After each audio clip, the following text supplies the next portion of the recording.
ఈనాటి సమావేశానికి విచ్చేసిన మిత్రులందరికీ కూడా వందనాలు. మిత్రులారా, ఇంతకుముందే రైట్స్ అనబడేది ఆర్ఓఆర్ హక్కుల చట్టం మీద కొంత మాట్లాడటం జరిగింది. అందుకే లేట్ అయింది బాగా.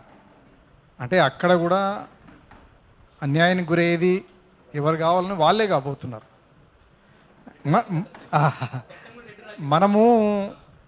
మనం విచిత్రంగా ఏంటంటే, విలమైన పోయిండు, రెడ్డి ఆయన వచ్చిండు, ఎవరు వచ్చినా మన మీద దాడి చేస్తారు తప్ప అదొక పెద్ద సబ్జెక్ట్ వాళ్ళకు.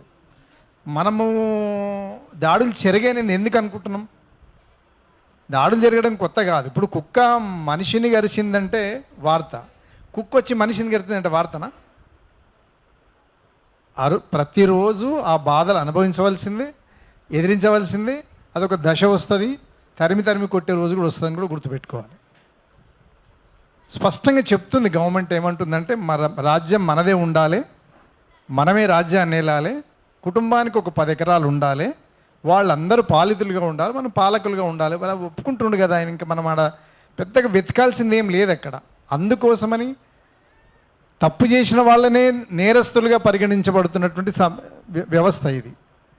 ఇంకా కొత్తగా ఏమీ ఆశపడే పరిస్థితి అయితే లేదు. ఎమర్జెన్సీ తర్వాత వచ్చినటువంటి కొత్త చట్టం ఏంది? SC atrocities act. బాలగోపాల్ ఆయన స్పష్టంగా ఏం ఒప్పుకున్నాడంటే, ఇంత మంచి చట్టము నా అనుభవంలో అయితే లేదు అని అన్నాడు ఆయన. అంటే ఎటువంటి కరెక్షన్స్ లేకుండా ఉన్నట్టు కనుక అమలు జరిగితే ఒక మంచి పాలన, కొంత మంచి ప్రొటెక్షన్ ఉంటుంది అని చెప్పి నేను చెప్పాల్సిన పని లేదు. పెద్దలు కూడా ఉన్నారు ఇక్కడ, జడ్జి, ఉన్నతమైన బెంచ్లో పనిచేసినటువంటి మహానుభావులు ఉన్నారు ఇక్కడ. ఇంకా మిగతా ఇప్పుడు శంకర్ కూడా ఏంటంటే, ప్రతి సందర్భంలో హెచ్ఆర్ఎఫ్తో కలిసి పనిచేస్తున్నాడు ఆయన.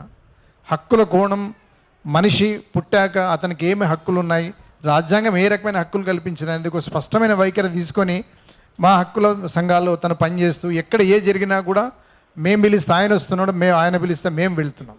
చాలా సందర్భాలలో అయిపోయింది. మిత్రులారా,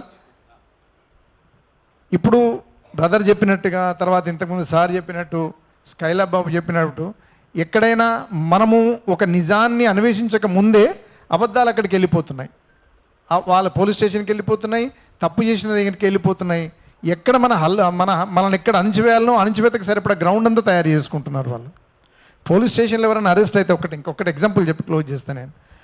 ఒక దగ్గర పనిచేసినప్పుడు ఒక ఇద్దరు దళితులు వచ్చి నా దగ్గర గట్టిగా మాట్లాడుతుంటే ఏమైంది మీకు అది అని అడిగితే, వాళ్ళు లా చేసిరు, ప్రాక్టీస్ చేసేటప్పుడు అక్కడ ఉండే వివక్ష వాళ్ళని లోపలికి ఎంటర్ కానియకుండా భయంకరంగా హింసిస్తే చప్పదాకా ఉన్నారు వాళ్ళు.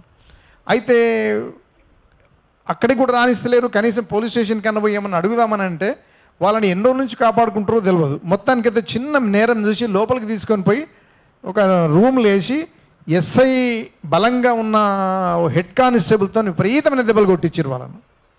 కండ్ల నీళ్ళు పెట్టుకుంటూ వచ్చారు నా దగ్గరికి. సార్ మీరు అప్పుడప్పుడు మాట్లాడతారు కదా అంటే, ఇటువంటి ఎగ్జాంపుల్స్ కోకొల్లలు ఉన్నాయి. దీని ఇంకా వేరే చరిత్ర అంటే చెప్పాల్సింది.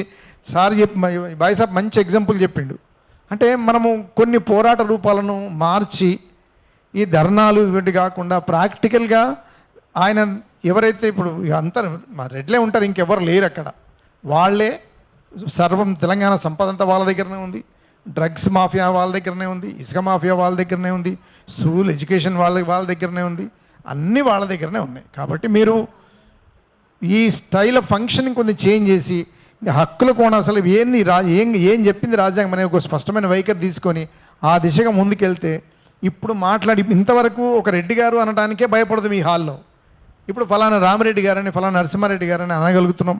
ఇది రోజుకు ఇది మనము చైతన్యవంతులమైతే, ఒక రాయగలిగే, నలుగురికి ఎడ్యుకేషన్ ఇవ్వగలిగే ఒక జర్నలిస్ట్ వాళ్ళ కంటతడి పెట్టిండంటే నిజంగా కొంచెం మనకు అది ఎక్సైట్ అయ్యాను. నాకు కూడా ఒక దశలో అంటే ఎంత బాధ అనుభవిస్తే ఇంతమందిలో ఆయన బాధ పంచుకున్నాడు అనేది మన ఎందుకైనా మంచిదే. మనము ఈ హక్కుల కోణం, మన రాజ్యాంగం ఏం కల్పించింది, ఏం చెప్పింది, అంబేద్కర్ ఏం చెప్పాడు, మనం ఏం చేస్తున్నాము, నిజంగానే అమలవుతుందా లేదా. కన్నబిరన్ ఏమంటుండంటే, ప్రతిసారి ఏ నక్సలిజం వద్దు, ఏ మావోయిస్ట్ వద్దు, ఉన్నది రాజ్యాంగాన్ని ఉన్నట్టుగా అమలు చేసుకుంటే అందరి కడుపు నిండా భోజనం దొరుకుతుంది, అందరు సుఖ సంతాలతో బతుకుతున్నారని అనేవాడు ఆయన.